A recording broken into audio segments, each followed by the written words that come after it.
Bonsoir à tous. C'est Jean-François Cuisine de Carry-le-Rouet, près de Marseille. Jean-François Cuisine, lui, se trouve toujours en Afrique, en Haute-Volta plus précisément, et il nous adresse son reportage à partir de Ouagadougou. Un reportage intitulé « Le pouvoir parallèle », un reportage qui commence par un constat. Arrivé en Haute-Volta, c'est l'étonnement le plus complet. Ce pays que j'avais connu heureux vit maintenant sous un régime militaire draconien. Impossible de filmer. J'ai donc dû utiliser toutes les ruses du parfait petit téléglobe-trotteur pour pouvoir vous présenter le pouvoir parallèle.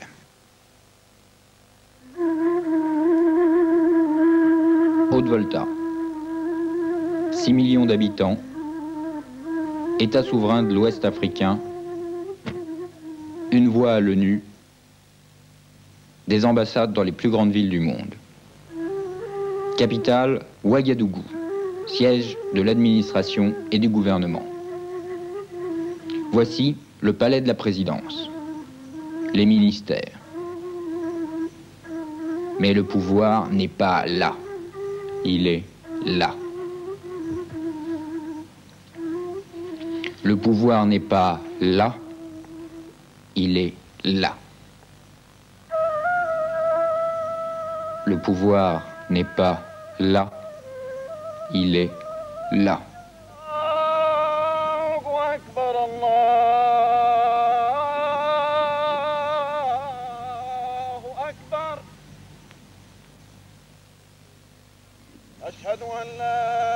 Comme dans bien des pays du tiers-monde, le président, le gouvernement ne sont qu'une vitrine pour l'étranger.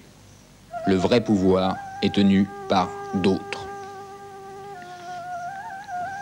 Ici, c'est le Moronaba, empereur du peuple et du pays Mossi, véritable dieu vivant. Les présidents passent, au gré des coups d'État, le Moronaba reste. Chef incontesté. Aucun changement ministériel, aucun coup d'État n'a lieu sans son accord. Lorsqu'on sait que le pays n'a connu qu'une seule élection libre en 22 ans, on comprend l'étendue de l'influence du Moronaba. Le pouvoir, ce n'est ni les militaires, ni le gouvernement, ni même l'argent. Le pouvoir, ici, c'est la religion, la superstition, la tradition.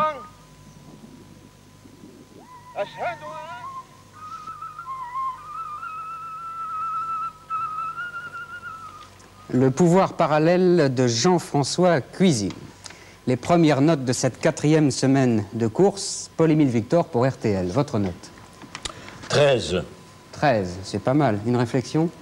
Oui, je trouve que le sujet est intéressant. Il a vu quelque chose qu'on ne voit pas d'habitude.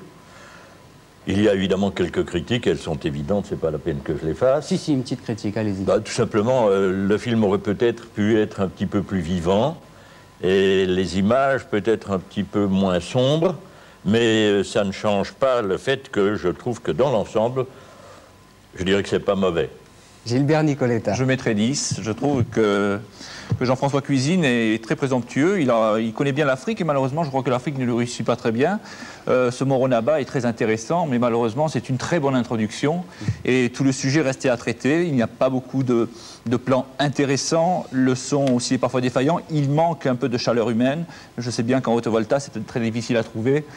C'est un sujet qui est à moitié engagé, à moitié ébauché. Je mettrai simplement 10. Un début de sujet. Oui. Donc, 23 points seulement pour le jury RTL. Voyons si la Suisse a fait mieux. Claude de Choly, votre note? Eh bien, ma note est de 10 également. J'estime que l'idée est bonne, mais malheureusement, le traitement est nettement inférieur. En effet, on nous parle du Moronaba, on nous parle de l'autre pouvoir, mais finalement, ça n'est qu'esquissé, on ne comprend pas très bien en profondeur ce que c'est. Et quand le film se termine, on a l'impression que c'est là qu'il aurait dû commencer. Donc une note relativement moyenne de 10. Juste la moyenne. Et Jacques Villers? Aussi, 10 points. S'il fallait le juger électriquement, je dirais que c'est un sujet qui n'est pas de très haut voltage, même si l'idée de départ était bonne, mais que, et c'est le cas de le dire puisqu'on parle de pouvoir, il n'a pas pu l'amener à chef. Enfin, je crois qu'il y a une petite présentation manichéenne entre ces différents pouvoirs. Ils ne sont pas si irréductibles et imperméables l'un à l'autre. Chacun tolère l'autre et profite de l'autre. Les loups ne se mangent pas entre eux. Voilà, 20 points tout juste pour le jury suisse, c'est juste la moyenne. Voyons maintenant ce qui se passe au Canada, Richard Gay. 17 points pour Jean-François Cuisine. Son propos sur la Haute-Volta est sans doute juste, mais un peu court. Une bonne introduction, mais sans plus. Un film, somme toute, qui nous laisse un peu trop sur notre appétit. Ouh là là, Roger Bourgeon, ça nous fait combien tout ça? Peut-être François Desplat a un avis rapide. Je trouve que c'est un film intéressant, je le trouve un peu sévère, tous. C'est vrai que ce film est fait un peu comme un prologue.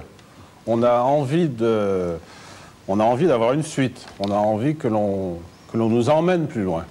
Enfin, je serais moins sévère que lui. Oui, je crois que c'est très difficile à tourner. Hein. Il a dû tourner tout en cachette.